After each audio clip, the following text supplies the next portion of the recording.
Mahfud MD berencana untuk mundur itu langsung dikonsumsi isunya oleh publik pemirsa dan bertanya-tanya kira-kira kenapa baru sekarang memutuskan untuk mundur, bahkan juga apa implikasinya kepada suara dan juga calon lain yang masih punya jabatan politik dan kapan waktu mundurnya pemirsa. Itu akan saya bahas di Apa Kabar Indonesia malam hari ini. Pengamat politik kita, Bang Henry Satrio, sudah hadir bersama saya. Bang Hensa, selamat malam. Assalamualaikum. Selamat malam, waalaikumsalam Caca. Mari kita sapa 3 perwakilan dari masing-masing paslon di sini.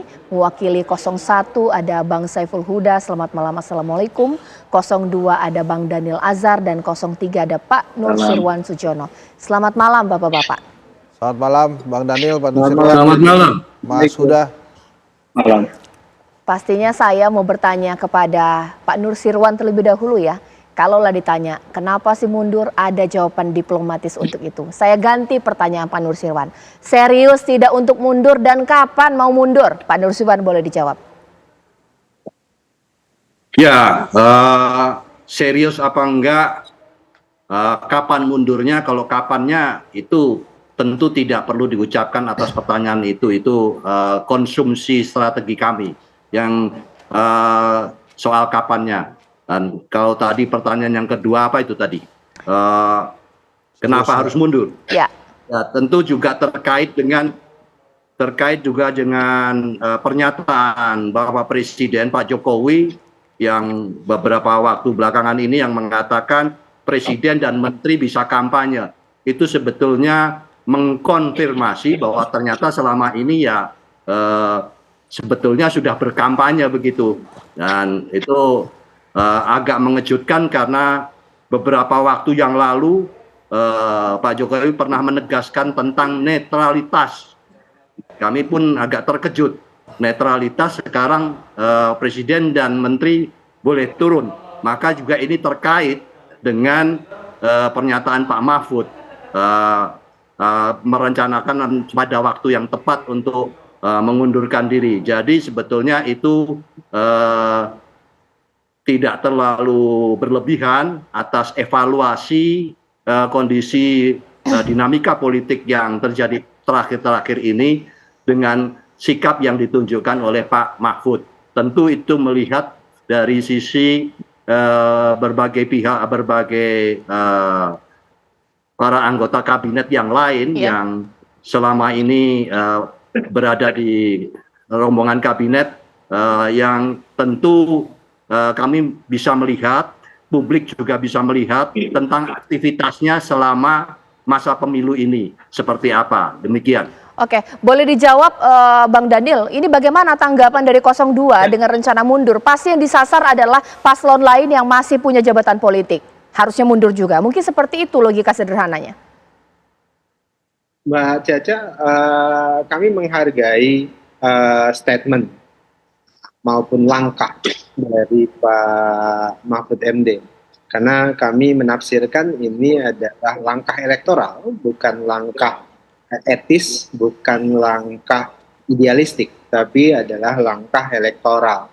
Karena kalau kemudian itu adalah langkah etis atau langkah idealistik, maka tidak dilakukan pada saat ini.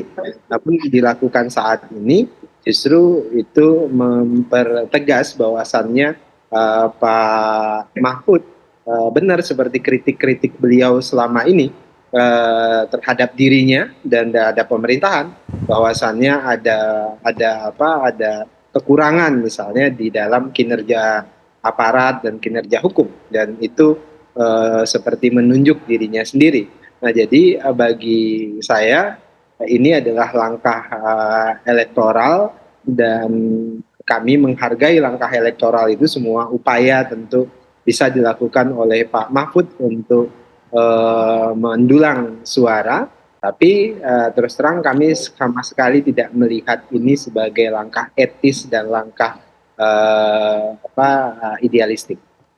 Oke, sekarang tanggapin dong melalui Mas Saiful Huda, 01 ini seperti apa tanggapannya rencana mundur ini? Ya memang jadinya nggak relevan memang ketika tadi pagi atau kemarin ya, tadi pagi Pak Presiden sendiri mengatakan Presiden boleh berkampanye bahkan berpihak pada pasangan calon tertentu. Jadi saya kira ini lebih penting untuk bisa disikapi, saya kira, sebelum tadinya kita akan mensikapi sikap dari Pak Mahfud untuk mundur dari kabinet. Saya kira statement Pak Presiden ini melampaui dari apa yang diagendakan Pak Mahfud untuk mundur. Saya memaknainya yang pertama, statement Pak Presiden ini mengkonfirmasi kepada semua bawahan beliau, kepada semua pejabat politik, baik semua PLT, hampir 270 PLT, PJ dari kepala-kepala daerah, bupati, gubernur, dan seterusnya. Yang intinya kira-kira presidennya sudah ngajak untuk berkampanye dan berpihak, kira-kira begitu. Nah karena itu ini melampaui dari kira-kira fatsun politik yang semestinya publik betul-betul berharap selevel presiden semestinya berada pada posisi tidak kampanye dan tidak berpihak. Presiden semestinya di atas dari semua kontestasi yang sedang berjalan selama ini.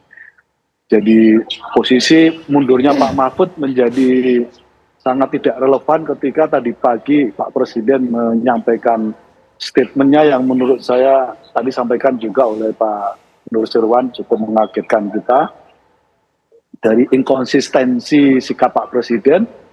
Yang kedua juga betul-betul kita tidak mendapati sosok kenegarawanan yang semestinya sedang ditunggu-tunggu oleh publik untuk level sosok presiden. Oke, sekarang saya tanya kepada Bang Hensat, rencana mundurnya Pak Mahfud ini sebenarnya menjadi game changer tidak sih untuk elektoral masing-masing? Karena ada juga jabatan paslon yang diserang untuk mundur, bahkan juga bisa menaikkan elektabilitas dari 03 seperti apa? Itu tergantung dari after keputusannya. Oke. Tapi kalau menurut saya sih ada dua yang membuat saya Pak Mahfud itu keputusannya menjadi nggak terlalu strategis ya. Yang pertama betul karena ucapan Presiden Jokowi yang mempersilahkan dia dan dirinya lah untuk berkampanye dan Tapi berpihak. kan hari ini pernyataannya. Ya, Rencana makanya. mundur bukannya sudah dari kemarin? Ya tapi kan dia masih kan. Oke. Masih hari ini kan masih menjabat. Nah itu jadi nggak strategis karena kalau kemudian dia mundur ya udah so what gitu. Paling azas keserakahan aja yang tidak dilanggar. Jadi artinya dia begitu untuk idealisme dan dia seperti memberikan citra ke publik bahwa jabatan bukan segala-galanya. Tapi yang kedua menurut saya karena presiden juga saya kalau tidak salah sudah mempersilahkan menteri-menteri yang mau mundur silahkan gitu. Jadi menurut saya kalaupun dia tetap stay itu mau ngapain gitu. Jadi kalau mau mundur ya udah mundur aja. Nah strategisnya itu menurut saya after kemunduran itu terus mau apa? Apakah ada kegiatan kampanye atau strategi komunikasi tersendiri untuk membuat ini adalah sebuah keputusan penting yang bagus buat Indonesia? Kalau ternyata tidak ada after sales ya, jadi kalau kita beli barang itu kan ada after sales. Jadi kalau tidak ada strategi komunikasi yang jitu buat Pak Mahfud setelah mundur itu mau diapain sama 03, ini jadi percuma mundurnya. Karena apple to apple-nya kan ke presiden. Nah itu presiden aja bilang dia boleh berkampanye dan boleh berpihak gitu ya. Jadi pada saat Pak Mahfud pergi gitu ya, artinya mengundurkan diri, kalau tidak ada komunikasi strategis lainnya ini jadi percuma. Maka betul tadi kata Pak Nusirwan itu menjadi strategis dia, menjadi strateginya mereka. Belum Kapan mundur waktunya? sekarang, isu Nah, sudah kapan dilempar. waktunya? Dan kemudian menurut saya yang terpenting itu setelah itu mau apa? Kalau tidak bisa menggunakan momentum mundurnya Prof. Mahfud yang dimengerti oleh Wong Cilik bahwa itu adalah sebuah langkah yang ideal gitu ya, atau bila menurut Bang Dhanil adalah sebuah langkah elektoral, maka jadi percuma kemundurannya. Malah akhirnya mungkin ada data-data yang nggak bisa diakses. Walaupun tadi Pak Mahfud bilang kalau saya tidak salah kemarin salah satu alasan untuk mundur tuh biar dia bisa buka data gitu ya. Tapi apakah itu relevan juga? Nah lagi-lagi ini memang sebuah keputusan yang memang seharusnya bisa menguntungkan. Kalau memang ternyata tidak relevan, menurut saya ditunggu aja. Lagi-lagi sebetulnya sekarang posisi Pak Mahfud sendiri di kabinet itu ya, kalau mau jujur-jujuran Pak Mahfud ditanya aja sebenarnya kalau lagi rapat kabinet hubungan dia dengan Pak Jokowi gimana. Kalau memang ternyata sudah tidak baik-baik saja, ya mendingan dia konsentrasi aja menjadi cawapresnya Mas Ganjar. Toh ini kan tinggal masih ada waktu 20 hari lagi untuk mengejar ketertinggalan. Oke. Jadi itu penting. Jadi saya setuju dengan pernyataan Mas Huda, Bang Daniel dan Mbak Nusirwan bahwa ini memang harus strategis gitu. Dan kalau kata Bang Daniel ini bukan tentang idealis tapi tentang langkah elektoral. Nah, ini lebih penting lagi kalau ternyata tidak bisa mengubah tidak bisa membawa keuntungan elektoral, ngapain mundur gitu. Ya, intinya bahwa perlu dikaji lagi apakah menaikkan suara ketika cawapres dari 03 mundur, dan kalau benar-benar mundur nantinya, apa implikasinya juga untuk 01 dan juga 02, mengingat cawapres bahkan juga calon presidennya punya jabatan politik. Kalau tidak mundur, wah kenapa ini? Ini gimana ini? Konflik of interest sesaat lagi. Ya, kembali di Apa Kabar Indonesia Malam. Sekarang mungkin saya akan tanya langsung ke masing-masing tim ses ini. Bagaimana kemudian jikalau dari mereka ini masih ada mungkin 01 terlebih dahulu ya, Caimin masih punya jabatan politik. Ketika dari 03 ini cawapresnya mundur, langsung ditanya 01 kok nggak mundur, mau konflik kepentingan. Mungkin itulah logika sederhana masyarakat. Mas Saiful udah boleh dijawab? Ya, ruangnya memang beda Mbak Caca. Ruang Caimin ada di legislatif yang tidak day-to-day dalam proses penyelenggaraan pemerintahan. Sangat berbeda sekali, tidak apple to apple dengan posisi menteri. Yang kedua, eksekutif adalah pelaksana pengguna anggaran. Kebetulan kami di Pak Caimin di legislatif tidak sebagai pengguna pelaksana anggaran. Jadi sangat berbeda, ruangnya berbeda dan kerjanya juga berbeda. Karena itu Gus Imin sebagai komitmen moral dan etiknya sejak ditetapkan sebagai cawapres, beliau langsung cuti dari pimpinan DPR RI karena kebetulan pimpinan DPR RI itu kolektif kolegial. Jadi kalau tidak bisa dikerjakan oleh yang satu, bisa dikerjakan oleh yang lain. Nah, itu berbeda dengan di SKB. Jadi kalau menyangkut soal itu, ranahnya memang berbeda. Iya, saya sudah nangkap. Berarti jawaban Mas Saiful Huda, Caimin aman karena bukan di eksekutif. Nah, Bang Daniel seperti apa? Ini capres dan juga cawapres 02, ini di eksekutif ini. Kalau dituduh nanti konflik kepentingan kalau tidak mundur? Pertama, secara konstitusional Pak Prabowo tentu tidak harus mundur karena aturan itu terang. Apabila aturan konstitusi atau undang-undang menyatakan beliau harus mundur, tentu beliau akan mundur. Nah, secara substansial Pak Prabowo sejak awal Mbak Caca menyampaikan kepada publik bahwasannya beliau akan maju jadi calon presiden apabila mendapat persetujuan dan restu dari Presiden Joko Widodo. Kenapa begitu? Karena Pak Prabowo adalah menteri Pak Jokowi dan semua langkah politik dan langkah kerja beliau sebagai Menteri Pertahanan pasti berdampak terhadap kerja-kerja di sektor pertahanan dan berdampak tentu terhadap kepada kerja pemerintahan Pak Jokowi. Nah, oleh sebab itulah hal yang pertama beliau lakukan secara substansi adalah tadi meminta izin dari Pak Presiden, dan Pak Presiden menyatakan Pak Prabowo bisa silahkan, monggo, begitu kira-kira. Kemudian Pak Prabowo tetap menjadi Menteri Pertahanan untuk menunaikan semua amanah yang sudah diberikan oleh Pak Jokowi, dan tentu semua langkah-langkah politik Pak Prabowo terpisah dengan langkah-langkah beliau sebagai Menteri Pertahanan. Maka Pak Prabowo secara terang mengikuti undang-undang kita, peraturan. Ketika berkampanye tentu beliau harus cuti, dan itu dilakukan sepenuhnya oleh Pak Prabowo selama ini. Pak Nusirwan ditanggapi dong, 01, 02 santai, tidak mau ikut-ikutan mundur, nggak ada itu konflik kepentingan meskipun menjabat, boleh dijawab. Ya, tentunya tentunya bahwa mundur itu nggak perlu ngacak-ngacak ya, nggak mundur juga silakan saja begitu ya. Ini adalah soal sikap, dan tadi dikaitkan Bang Daniel mengatakan persoalan etika, nah, apa namanya, ini lebih menitik beratkan kepada hal elektoral, bukan etika. Malah sebetulnya ini namanya saja pemilu ya.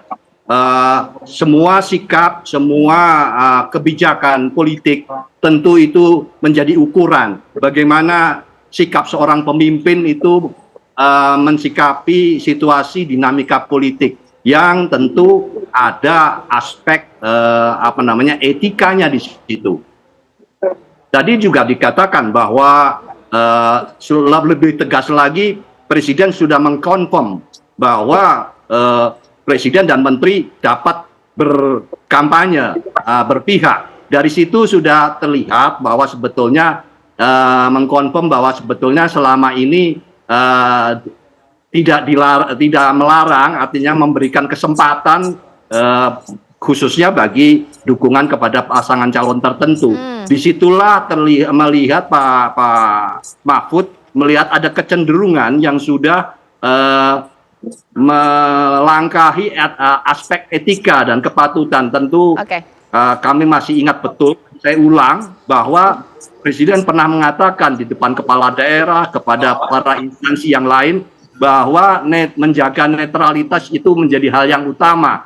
Tapi saat ini sudah terjawab bahwa tampaknya ya itu hanya sekedar diucapkan. Tapi di dalam pelaksanaan akan diperbolehkan. Jadi tidak benar kalau itu tinjauannya hanya persoalan elektoral. Bahkan ini sebetulnya terbalik, bukan soal elektoral Pak Daniel. Ini menyangkut etika yang itu yang dikatakan, dan juga sempat menyinggung berkaitan dengan persoalan hukum yang tidak harusnya diselesaikan oleh Pak Mahfud untuk selama menjabat. Karena Pak Mahfud saat ini juga menjadi Menko Polhukam yang sebetulnya eksekusi tidak pada beliau ya, untuk aspek indikatif itu. Jadi kaitannya dengan kemunduran ini bukan persoalan untuk tidak mengatasi persoalan hukum ya. Ini saya tegaskan kembali. Saya hanya menegaskan berkaitan tadi ada kalimat ini penekanannya pada elektoral, bukan persoalan etika. Yang ini yang saya ingin tegaskan. Ini malah terbalik sebetulnya Pak Daniel, membacanya terbalik. Kalau menyangkut elektoral, tentu tidak sebanding dengan langkah yang dilakukan untuk mundur ini. Apa namanya, pembelajaran bagi pendidikan politik ya, tentu pemilu itu adalah ukuran bagaimana sikap-sikap kita di dalam mengambil kebijakan, mengambil keputusan. Gitu, saya sudah tangkap Pak Nursirwan. Ditanggapi Bang Daniel. Iya, kalau ini terkait dengan etik, maka Pak Mahfud harusnya sudah melakukan itu sejak beliau itu menjadi cawapres, ketika beliau bersanding dengan Mas Ganjar sebagai cawapres. Tentunya pada waktu itu harus mengikuti dengan statement Presiden ya. Presiden meminta untuk netral. Ini ingat, jangan dipotong di ujung. Karena sejak awal Presiden mengatakan institusi, apalagi di depan publik, di depan sebuah pihak-pihak yang berwenang berkaitan dengan pemilu, jelas Presiden mengatakan menjaga netralitas. Kalau saat ini, jadi kalau tadi dikatakan kenapa tidak dulu-dulu, ini sudah mengkonfirm Pak Daniel, bagaimana Anda bisa menghindar bahwa itu. Saya lanjutkan ya Mbak. Oke Pak Nursirwan, saya tangkap. Pernyataan Presiden itu dilakukan hari ini, dan pernyataan Pak Mahfud ingin mundur itu dilakukan sebelum-sebelumnya. Jadi itu dua hal yang tidak terkait. Tadi sudah disebutkan oleh Mas Saiful Huda. Jadi kalau bantahan Pak Nursirwan tadi itu enggak kontekstual menurut saya. Yang harus jadi catatan, kalau ini terkait dengan etika, maka itu akan dilakukan sejak beliau menjadi cawapres. Itu pasti dilakukan. Tapi kan tidak. Ini bagi saya ada dua hal yang menunjukkan niat Pak Mahfud ini mundur. Pertama, masalah elektoral. Ini tujuannya adalah elektoral. bagaimana seolah-olah beliau terlihat begitu menjunjung etika dan sebagainya, tapi itu seolah-olah semuanya, karena tujuan utamanya tentu adalah elektoral. Kemudian kedua, ini ya masalah inkompetensi, masalah ketidakmampuan. Nah selama ini mungkin Pak Mahfud tidak mampu melakukan tugas-tugas beliau sebagai Menko Polhukam, dan itu terlihat dari statement-statement beliau selama ini. Jadi Pak Mahfud lebih banyak bekerja di ruang hampa yang bernama media sosial dan media elektronik dan sebagainya, tapi dari sisi kinerja Pak Mahfud tidak mampu melakukan perubahan-perubahan yang signifikan atau kerja-kerja signifikan dalam rangka perbaikan hukum, perbaikan kerja-kerja penegakan hukum dan sebagainya. Jadi saya mau katakan tentunya itu sama dengan kinerja Pak Prabowo di Kemenhan ya. Tidak beda jauh. Pak Nusirwan, satu-satu Pak, kayak gini nggak ada yang bisa didengar. Tapi Sebentar, ini Bang lebih Daniel dari selesaikan dulu elektoral singkat ya. dan inkompetensi dari Pak Mahfud. Oke, boleh Pak Nusirwan tambahkan singkat saja. Iya, tadi karena itu menyangkut katanya adalah berkaitan dengan kinerja, tadi saya sudah singgung. Menko itu tidak langsung membawai sektor untuk pengambilan keputusan kebijakan di sektor hukum maupun politik dan keamanan, Menko. Malah justru yang langsung itu adalah seperti Menteri Pertahanan. Itu karena langsung kami sama-sama ngerti Pak, institusi itu bentuknya seperti apa. Jadi kalau itu berkaitan dengan kinerja, malah saya akan bertanya, seperti apa yang dikatakan Pak Daniel itu cocok dengan apa yang terjadi pada diri Pak Prabowo, karena beliau langsung menteri, bukan Menko. Menko itu menteri koordinator. Nah itu jelas lebih hebat Pak, harusnya lebih hebat. Jadi saya terima kasih dengan penjelasan itu. Sebetulnya itu identik dengan kondisi Pak Prabowo. Itu saja yang ingin saya sampaikan. Ya, sekarang harusnya tadi Pak beliau kan lebih hebat dan harusnya bisa mengkoordinasikan dan memimpin kinerja kerja sektor hukum. Ternyata kan yang ya kalau mengkoordinasikan beda dengan kegagalan kinerja ya. Iya semua hebat ya. Nggak usah berdebat, kita sama-sama ngerti soal posisi di Pak Nusirwan. Ya, memang Bang Daniel, apa yang Bapak sampaikan itu cocok dengan posisi Pak Prabowo yang tadi katakan kinerjanya tidak jelas. Itu saya setuju itu. Iya, Bang Hensat, ini ada hubungan tidak dengan beberapa hari yang lalu juga rencana menteri-menteri mundur dari kabinet? Ya, itu kan isu yang dilontarkan salah satu media ya. Tapi kan kemudian dibantah satu-satu oleh para menteri. Kalau tadi Bang Daniel mengatakan kata seolah-olah ya. Tapi menurut saya kalau memang per hari ini kan Pak Jokowi bilang menteri-menteri presiden boleh berpihak, boleh berkampanye. Kalau kemudian Pak Mahfud mundur, resign dari kabinet, ini bukan lagi seolah-olah tapi dia langsung menarik garis batas tebal bahwa dirinya tidak sama dengan Pak Jokowi sebagai presiden dan menteri-menterinya Pak Jokowi yang memang boleh berkampanye dan berpihak. Jadi dia langsung menarik garis tegas. Berpihak saya pada mundur siapa sih? Ke paslon? Ke paslon dong, salah satu paslon kan. Nggak mau dan sebut ya pasti ke anaknya lah kalau Pak Jokowi kan. Nah sehingga Pak Mahfud langsung menarik garis tegas. Saya nggak sama dia nih, makanya saya mundur. Nah sekarang kan kita tinggal lihat apa kemudian yang akan diperbuat oleh 03 setelah Pak Mahfud mundur. Bisa dikapitalisasi dalam bentuk suara atau tidak, kurang lebih begitu ya.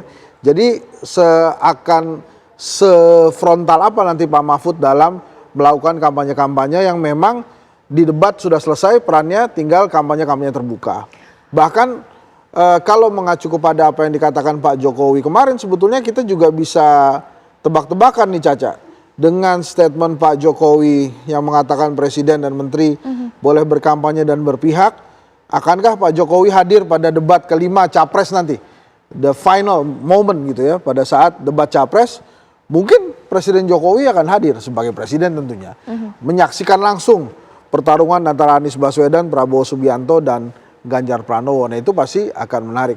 Jadi sebetulnya per hari ini tuh harusnya kita menghargai sikap Presiden Jokowi tuh. Akhirnya dia jujur juga bahwa dia mengatakan boleh berkampanye dan boleh berpihak, walaupun dia belum mengatakan bahwa saya akan berkampanye dan akan berpihak. Dia baru mengatakan secara normatif boleh berkampanye dan boleh berpihak. Tapi ya saya sih, menurut saya itu sebuah kejujuran yang harusnya diapresiasi tuh, akhirnya Pak Jokowi ngomong juga gitu. Nah kalau terkait Pak Mahfud mundur itu etika atau elektoral, etika iya, elektoral tergantung dari bagaimana Pak Mahfud menyikapi. Tapi dengan dia mundur, misalnya malam ini mundur ya, karena sudah dipersilakan sama Pak Jokowi juga kan, dia sudah menarik garis tebal bahwa dia bukan Pak Jokowi dan menteri-menterinya. Dia lebih memilih mundur untuk memperjuangkan etika yang mungkin dia menurut dia adalah hal yang terbaik. Kemarin sebetulnya pada saat debat terakhir Cawapres, Pak Mahfud tuh sudah mengungkapkan sebuah kata yang menurut saya bisa menambah elektoral itu sendiri. Misalnya dia mengatakan dirinya adalah santri NU. Menurut saya itu hal positif tuh buat Ganjar Mahfud yang juga bisa meningkatkan elektoral karena dia mengingatkan warga NU bahwa dia juga santri NU. Ditambah lagi kalau dia mundur, menurut saya ada tambahan etika. Tapi lagi-lagi apa kemudian yang akan diperbuat oleh 03 setelah Pak Mahfud mundur? Bisa nggak ini dijadikan tambahan suara sehingga bisa mengejar pasangan 02 kira-kira gitu. Oke, menarik juga. Apa yang akan dilakukan oleh 03? Rencana mundurnya sudah terdengar, waktu mundurnya belum terdengar karena masih menjadi strategi. Dan apa strategi juga disiapkan oleh 02 dan juga 01? Mungkin juga ini pertanyaan kepada Anda. Anda berpengaruh tidak dalam memilih nomor 1, 2, atau 3 dengan rencana mundurnya Mahfud MD? Apakah menjadi sebuah game changer ini nantinya sesaat lagi di Apa Kabar Indonesia Malam? Saya ke Mas Huda terlebih dahulu. Mas Huda, bahwa ini merupakan strategi elektoral juga dari 03 selain juga masalah etika. Itu berarti ada simpati juga yang bisa dibangun. Nah, strategi dari 01 seperti apa mengantisipasi? Bagaimanapun juga ini kan perang untuk meraih suara masyarakat. Mas Huda. Ya, sekali lagi kita apresiasi ya, sekecil apapun motif pengunduran diri Pak Mahfud, saya kira perlu tetap kita apresiasi, terlepas motifnya apa. Tadi Bang Daniel menjelaskan motifnya, Pak Nursiwan mencoba menjelaskan juga. Di tengah oase di mana Pak Presiden mengambil pilihan tidak sebagai negarawan, itu menjadi oase tersendiri kemunduran dari Pak Mahfud. Jadi sekali lagi deklarasi Pak Presiden bahwa Presiden bisa kampanye dan berpihak, saya kira ini satu hal yang kira-kira jangan-jangan Mas Daniel panik nih, kira-kira begitu. Kepanikan tersendiri sampai Pak Presiden turun tangan, mungkin skenario berbagai hal nggak jalan. Di saat yang sama waktu tinggal 20 hari, kira-kira gitu. Nah, saya kira yang model begini kita perlu kritik keras. Level Presiden saya kira semestinya harus menjadi negarawan, yang berposisi sebagai negarawan, tidak terjebak pada kepentingan yang sangat pragmatis. Jadi saya sangat sedih betul teman. Politik kita pada titik nadir di mana semua dilanggar, termasuk posisi yang semestinya sebagai negarawan malah merendahkan diri menjadi partisan dan semestinya tidak perlu diucapkan secara terbuka di publik. Bahwa rakyat dan masyarakat juga paham, tapi semestinya tidak diformalkan menjadi sikap secara terbuka. Jadi sekali lagi kita kecewa ini, oase mundurnya Pak Mahfud saya kira perlu diapresiasi di tengah suasana yang semacam itu. Bang Daniel, tanggapi singkat, oase bahkan juga panik ini seperti apa? Pertama terkait dengan statement Pak Presiden hari ini, bagi saya toh kan selama ini beliau tidak pernah berkampanye secara terbuka terkait dengan dukungan beliau, dan beliau tetap melaksanakan tugas beliau sebagai presiden. Itu pertama. Kemudian kedua, beliau tentu sebagai presiden di satu sisi sebagai politisi tentu punya sikap politik, dan sikap politik sebagai politisi adalah ingin menjaga legasi kepemimpinan baiknya dan memastikan bahwasannya yang melanjutkan kepemimpinannya adalah orang yang tepat. Dan itu adalah hal biasa dalam semua kepemimpinan di dunia ini. Semua pemimpin-pemimpin di dunia ingin orang yang melanjutkannya itu adalah orang yang tepat dan bisa menjaga warisan kepemimpinan dari masa ke masa. Jadi menurut kami, kalau kemudian tuduhan dialamatkan ke pada Pak Jokowi Oke. terkait dengan beliau akan kampanye atau tidak. Selama ini beliau tidak pernah kampanye, beliau tetap melaksanakan tugas beliau sebagai presiden. Oke. Tapi beliau juga tadi menjelaskan bahwasannya ya presiden juga punya hak konstitusional menggunakan hak politiknya untuk Baik. kampanye. Baik, Pak Nursirwan ditanggapi singkat saja mungkin, jadi kapan ini mundur? Tapi pasti mundur gitu, serius gitu Pak Nursirwan ya? Berkali-kali pertanyaannya kapan? Ya kalau cepat saya jawab nanti besok nggak ada siaran lagi. Aduh, kawan. Itu Iya, nggak iya betul usah, juga. nggak usah ditanya. Jadi pertanyaan soal kapan itu bukan wilayahnya Anda dan bukan wilayah saya untuk menjawab, dan bukan wilayah untuk bertanya. Oke. Tapi tentu saya akan menjawab apa yang disampaikan oleh Pak Daniel, bahwa itulah ini semakin memperjelas penegasan bahwa keterkaitan keberpihakan itu tadi kan kembali saya urusan elektoral dan etika, gitu. Ada yang menyampaikan beliau, dan sekarang sudah ada penjelasan bahwa Oke. ya wajar kalau seseorang punya pilihan untuk melanjutkan. Nah ini tujuannya tentu adalah yang kalau keputusan boleh kampanye itu kaitannya dengan elektoral, gitu. Oke. Dan bukan etika. Kalau kepatutan sudah pasti tidak lah itu ya. Etikanya Ya, sudah ya. nggak ada gitu. Dan Oke. itu penjelasan dari apa yang Saiful Huda. Oke. Jadi terima kasih Bung Daniel, Bapak mempertegas bahwa mana sebetulnya yang Oke. etika dan berelektoral gitu Oke. tadi. Karena bagaimanapun dikaitkan dengan hak pribadi. Tapi jangan lupa pimpinan nasional tentunya adalah seorang presiden, kepala pemerintahan dan kepala Baik. negara. Ya. Jadi soal Terima hak kasih. itu boleh-boleh saja berargumentasi demikian. Ya, terima Dan tadi kasih, sudah Pak ditegaskan Nursirwan. oleh Bang Daniel Iya. apa arahnya. Tentu kalau ditanya Betul, betul. apakah yang lain akan ikut, ya kalau itu tidak menguntungkan ya tidak akan ikut. Oke. Kalau sekarang ini posisinya kan menguntungkan. Terima Baik. kasih. Ya, terima kasih Pak Nursirwan. Nggak dapat saya jawabannya kapan. Berarti ini akan terus digoreng sampai kemudian benar-benar memberikan sumbangan elektoral, dan juga kita tunggu strategi dari paslon lain 02 dan juga 01 seperti apa? Ya kalau kemudian mundur juga ya udah itu jadi strateginya 03 dan mereka harus bisa memanfaatkan itu. Tapi kalau kemudian statementnya Pak Jokowi tadi sih, saya sih nggak kaget-kaget amat ya. Itu kan walaupun Bang Daniel sudah berkali-kali mengatakan Pak Jokowi tidak berkampanye, tapi nyatanya kan Pak Jokowi itu lebih lincah daripada Prabowo Gibran ke daerah-daerah. Dan nggak mengagetkan orang anaknya ada di situ. Jadi kalau Baik. kemudian Pak Jokowi jujur tadi ya, menurut saya sih itu something yang sebetulnya selama ini kita mencoba menduga-duga. Terus hari ini kita dengar pernyataan jujur dari Presiden, walaupun Presiden tidak mengatakan dia akan mendukung siapa. Iya, iya. Apakah benar dia tetap akan Prabowo Gibran atau tiba-tiba plot twist gitu ya, kembali ke PDI Perjuangan, Baik. dukung Ganjar Mahfud, atau bahkan jangan-jangan ke Anies Baswedan, ya kita nggak tahu juga. Iya, Tapi iya. yang jelas kalau memang Pak Mahfud mundur dan ini memang murni karena etika, itu maka sejarah akan mencatat hal positif untuk Pak Mahfud, dan tentu saja rakyat Indonesia akan mengapresiasi itu. Kalau tentang elektoral itu terserah 03 bagaimana Oke, memanfaatkannya. baik. Tidak berhasil tanya kapan karena sebenarnya media itu butuh waktu untuk mempersiapkan breaking Ya kita kalau mundur. tebak-tebak aja kalau menurut Ya, ya, saya ya, ya, terima kalau kasih. menurut saya Pak nih Nursi. sebelum 1 minggu sebelum pencoblosan udah mundur tuh. Strategi ya, baik. Bang Hensa terima kasih, Pak Sama-sama, Nursirwan Caca. terima kasih, bahkan juga Bang Daniel, Pak Saiful Huda, ini terima kasih semuanya narasumber saya pada malam hari ini. Kita tunggulah nanti kapan mundurnya Pak Mahfud MD. Kita tunggu juga ini secara survei bagaimana suara mereka masing-masing.